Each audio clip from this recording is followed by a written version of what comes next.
Hello, staff.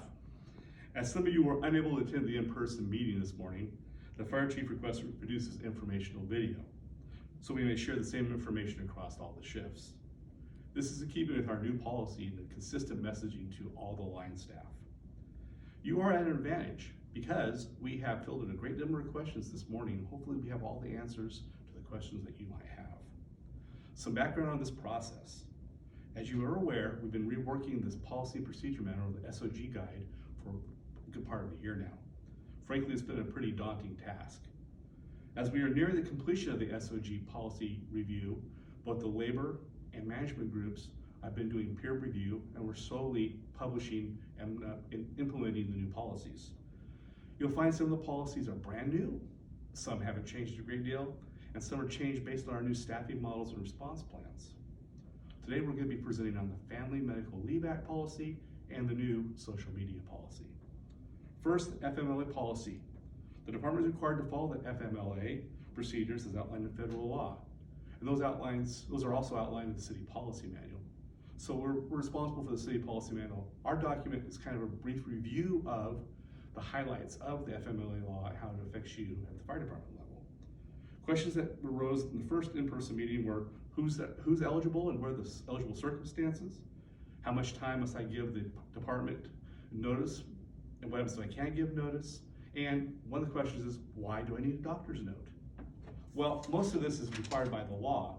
Kind of to review who's eligible to use FMLA, an employee with 12 months of service, continuous service, or 1,250 hours in the last 12 months. Qualifying events include the birth of the child, your child, placement of a child with an employee by adoption or in foster care for an employee, their spouse, their child who has a serious health condition, the employee's own serious health condition, or qualifying exigency if you get called up for active duty or a family member gets called up for active duty in the military.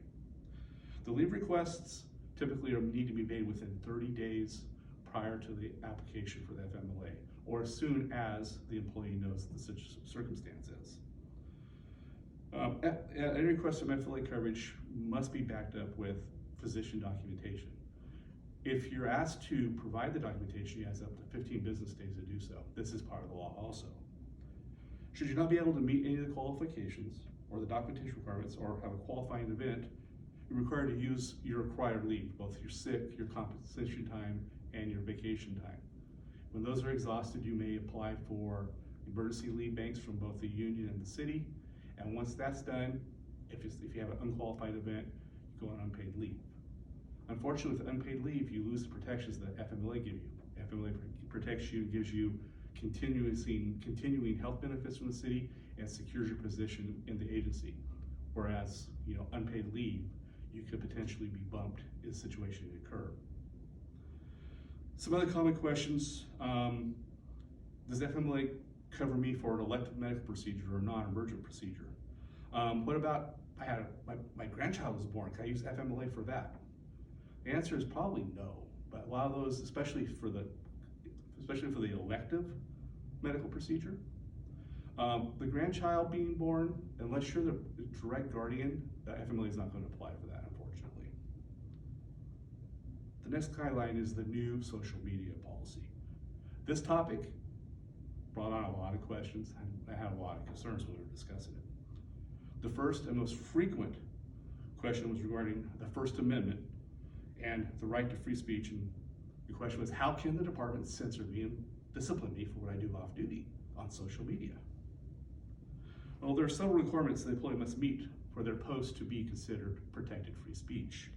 First of all, you must be exercising and expressing yourself as a private citizen. The topic must be one of significant social importance.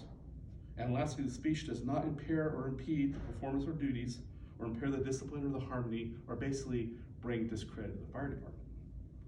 Based on case law in the U.S. Supreme Court, known as the Pickering Act, which uses a three-pronged test to determine whether the speech is protected or not. To be considered a private citizen, you must not be identifiable as a firefighter.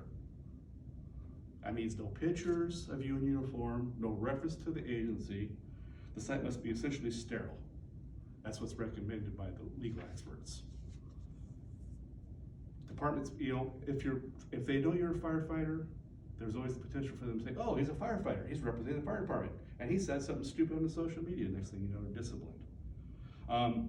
Public employees, department personnel cautioned that their speech may not be protected on or off duty, no matter what they say or what they're talking about. The gist of it is that if you're talking on social media and you're a firefighter, they're going to assume you're responding as a firefighter. They're going to ignore the fact that you're a private citizen discussing something else. The next thing is the talk must be of importance to society. So ranting and raving about how unfair the promotional exam was, or about the homeless man that defecated in the brush outside the fire station again, does not constitute important things to the society. Social issues, climate change, those things can be controversial, but those seem to be protected speech. And lastly, the issue of is your speech, is your social posting, is it impeding the operation of the fire department? Is it going to bring discredit to the fire department? Those are things that can get you to be disciplined and lose the ability for your speech to be considered, the protected free speech. There's also an issue of posting photos and other information you gain while you're employed, and without permission, that's a violation of this policy also. Those assigned to post on behalf of the fire department on their social media pages are required to follow procedures outlined in the SOG. Some of the highlights include using photos of incidents or training that are authorized, or putting pictures of people on the website or the social media without their permission. The law says you need to get their written consent to put their image on the social media. Any violation of the policy can and most likely will result in progressive discipline, up to including termination. There are multiple examples on the internet of social media posts that led to a firefighter's termination. Many of those were challenged in court, and most likely the firefighter lost. I caution you to use restraint when posting on social media, as your post may not be protected free speech under the First Amendment. We do understand this is a sensitive topic, and we'll continue to work with Labor and Management Committee to provide training and additional guidance. Thank you for your time. Remember, I'm not here for me, I'm here for we, and we are here for the